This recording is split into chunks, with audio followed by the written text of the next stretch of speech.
안녕하세요. 나긋나긋 뉴스입니다.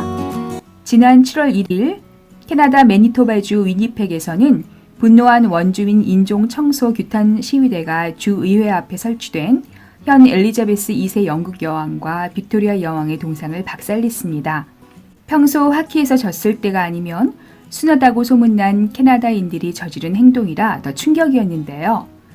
사람들이 우러러보던 동상이 좌대에서 끌려 내려와 모욕을 당한 것은 비단 영국 여왕만이 아니었습니다.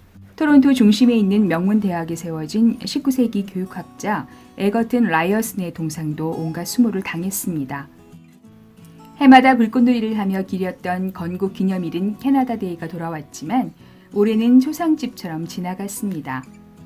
캐나다 시민들이 트위터 등 SNS를 중심으로 건국 기념일을 취소하라는 캔슬 캐나다 데이 운동을 펼쳤기 때문입니다. 이렇게 캐나다 전역에서 축제가 취소되고 시위대가 곳곳에 붉은 손바닥을 찍고 비통한 애도의 시간이 이어진 것은 캐나다 정부와 카톨릭 교회로부터 조직적으로 감금당하고 학대당한 후 죽은 1000여 명의 원주민 어린이들의 사체가 발견되고 있기 때문입니다. 사건은 지난달 말 서스케처원주 남동부의 메리벌 인디언 기숙학교와 브리티시 컬럼비아주 남동부 아캄 지역의 세인트 유진 기숙학교를 비롯하여 원주민 학교 등지에서 약 1100구나 되는 무연고 아동 무덤들이 발견되면서 시작됐습니다. 이 아이들은 1876년 캐나다에서 야만인을 문명화시킬 것을 강력하게 주장하는 원주민법이 제정된 이후 부모로부터 강제 분리되어 기숙학교에 감금된 원주민 어린이들입니다. 원주민 어린이들이 야만인 부모 아래서 자라면 야만인으로 성장할 것이기에 가능한 부모로부터 분리시켜야 한다는 교육 철학 아래 1920년 인디언 담당 장관은 캐나다 땅에서 인디언이 없어질 때까지 기숙학교는 계속될 것이라고 선언했습니다. 원주민 학교는 전국 139곳에서 1883년부터 1996년까지 지속적으로 운영됐습니다.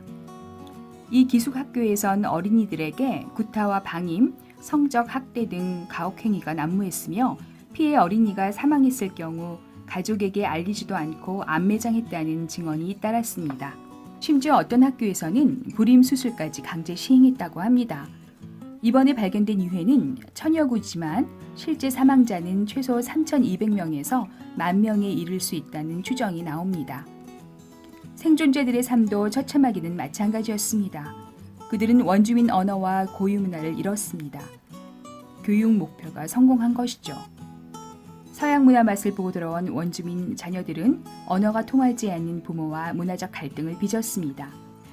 원주민 학교는 오전 수업뿐이어서 대학에 진학할 실력과 점수를 쌓을 수 없었습니다. 제도적으로 신분 상승을 막은 것이죠. 인디언들에게 알코올 중독자가 많고 자살률이 높은 것은 이런 제도의 모순과 차별적인 동화 정책의 결과라고 할 수 있습니다. 다양한 인종과 문화를 존중한다는 캐나다에도 이렇게 참혹한 인종차별의 역사가 존재합니다. 코비드-19 이후 동양인을 향한 인종차별이 늘어가고 있는 중이라 시대를 역행하는 사회 문제로 대두되고 있다는 우려의 소리도 적지 않습니다. 기숙학교와 관련되어 끌어내려진 인물 동상의 붉은 손바닥 자국은 살해당한 원주민 여성과 어린이들을 상징하는 문양이라고 합니다.